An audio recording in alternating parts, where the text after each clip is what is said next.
Gateway of India. What's that? Gateway of India. Oh, why is it called Gateway of India? So back then, like I said, Bombay was just islands. And even India was kind of separated from all sides.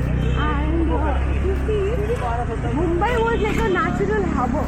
So if anybody wanted to come to India, they had to come to Bombay.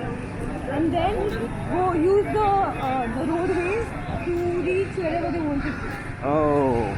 So this was like a gateway to India. Hence the name Gateway of India.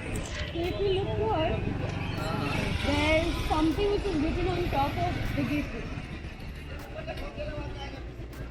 It says erected to commemorate the landing of India in India of the Imperial Majesties King George V and Queen Mary on the 2nd of December.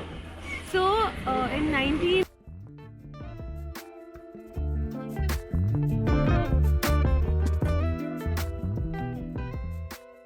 for Delhi Darbar. So that was when the British proclaimed that all the princely states of India will also be under them.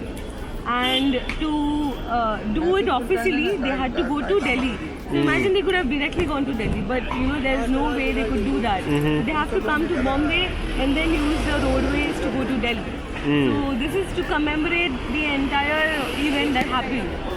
Hence, the Gateway of India was constructed later. Okay.